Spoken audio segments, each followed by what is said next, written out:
So what's going on with the real estate market? What's going on, team? It's Ricky with TechBot Solutions. We actually just got done filming a video on Nick Palladino's channel. His Instagram and YouTube channel is going to be linked down below. One of the questions, as a lot of you guys have been following us throughout our journey of just getting started investing and flipping real estate here, really in the Arizona area. We were able to take part of such a bullish market, and we're so grateful for it that during the time that we were just getting started, it was almost like perfect timing. We definitely got lucky.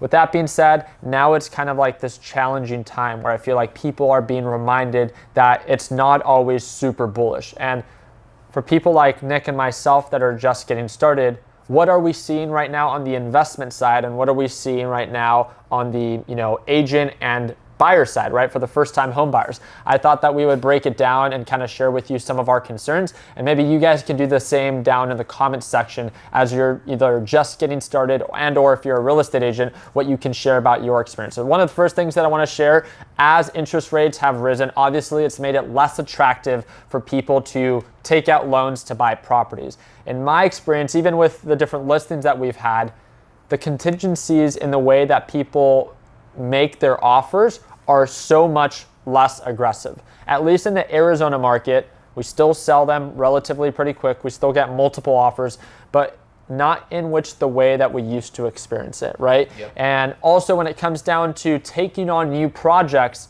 we're not scared of taking on new projects by any means. Our biggest focus is just being more selective in the opportunities that we choose to take advantage of. If we still see a property that has, 15 to 20% cash on cash net return, our job is still to take advantage of opportunities, and we're going to do so. So it just means that, we literally just got presented a property yesterday and today, and if this was during the bull run, we would have taken advantage of this opportunity, no question. But the margins are just a little bit too tight, where we have enough in our pipeline with what we have going on that we're just like, let's not overexert ourselves with all the different flips that we are taking on. We have one out of state right now. The rest are in state in Arizona. And it just didn't make too much sense where, the net cash on cash return just wasn't there. So as of now, we've decided to pass on it. But I wanted Nick to share, not only is he a real estate agent, but he is also someone that has a series of rental properties. So I think him sharing his experience would be somewhat of value for you guys as well.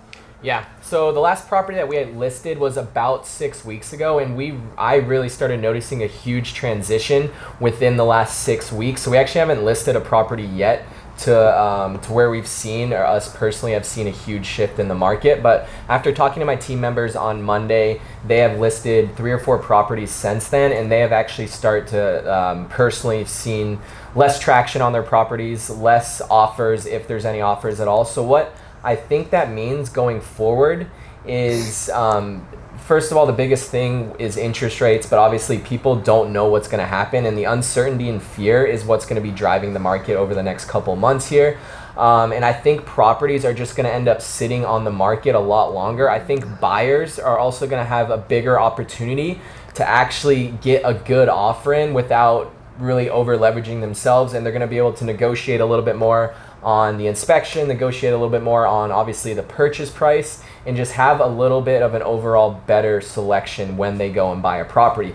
But with that being said, at the same time, yes, it's going to be more of a buyer's market. They're also dealing with interest rates that have almost doubled or have doubled over the last 6 months. I think we're now at about 6% for a primary residence, which over the 40-year span is not anything crazy. But if you look back even a year and a half ago when we were at sub 4%, 3%, it's crazy for people to think about that. And I think that will kind of drive the market a little bit. And I think it's going to really be dependent state to state. I think Arizona, we still have a lot of inbound moves. We still have a high demand for purchasing. We have a really high demand for rentals as well, just because of the amount of people that are moving in here. I don't think we're going to see anything crazy here, but it's obviously more than just the real estate market. It's an overall economic issue, the inflation issue. So I think that is more of my biggest concern, is what's going to happen with the inflation, what's going to happen with the overall economy. Is the unemployment going to go up? Because that's going to be what really dictates the overall real estate market.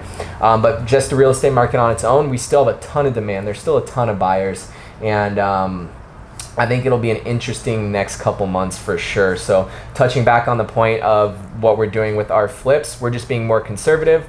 We're dropping down our purchase prices a little bit more. I know I talked about it in my video, but 2-3 months ago, we would have picked up a property for $400,000, but now I think we're going to drop it down to, we'd probably make an offer about $360,000, $370,000. So that's how we're being more conservative.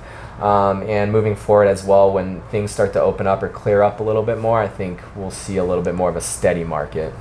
Yeah, and I mean, the thing that I really like about what we're experiencing right now is we experienced such a bull run that now the challenges that we're experiencing are something that are just reminding ourselves of like the core criteria that we should always have as investors. And that's really just it, right? There's no question that 6 months ago, I mean, I could throw a rock, buy any property, and I could make, tens of thousands of dollars off of it. And, if I would have listed that property, it would have gone so many offers above ask price. And you might be asking why. We continue to talk about interest rates. We continue to talk about inflation. And to make it very simple, it's just money was super cheap to borrow, where interest rates being at 3 or 4%, it was just a given that like investors and first-time home buyers were just buying properties because they can, not necessarily because they needed to. But then as interest rates begin to rise, obviously it makes it more expensive when it comes down to, your monthly mortgage payment. That now I think, and this is something that Nick has touched on before, is I think now we're going to see a transition where as interest rates begin to rise, it's also going to be more expensive to own these properties, right? And I think that's where we will see rental rates begin to catch up with purchase price. And if you already think it's expensive, I think Arizona had specific cities where it was, top 10 in the United States, Scottsdale being one for sure. I think it's going to be pretty interesting that if you think that they're inflated now, just wait for that CPI data report in the next couple of months. So overall, I'm very excited just to kind of see how the market plays out, regardless if it's good, regardless if it's bad. Again, our job is not to avoid risk, it's to simply manage it. I'm sure we're going to make a ton of mistakes, but that's why we have this YouTube channel. It's to not only share our successes, but of course our failures. So again, friendly reminder, I don't know if you guys own a property and or know anyone that's interested in selling their property, but if it's in the Arizona area, especially Gilbert, we're in the Gilbert and Chandler area, send us a message right now on Instagram if you know anyone possibly interested in selling their property. We buy properties cash, we don't borrow money, and we can close as quick as 10 days if needed. We offer leasebacks, and if you refer us to someone that we end up buying their house, we can pay you a percentage of the net profits we make on the flip. Or if you don't even want to take that chance, we can pay you an upfront fee of a couple $1,000 depending on the property that you present to us. So again, it's one message away. We've already paid over $50,000 in finder's fees this year so far, and we hope to partner up with you guys as well. So really do appreciate you guys' time. Again, make sure that you guys connect with us. Down below is the links to our Instagram and different social media accounts. So make sure that you guys stay connected. Hope that we earned a thumbs up. Hope that you guys can consider subscribing. And like always, let's make sure that we end the year on a green note. Take it easy, team.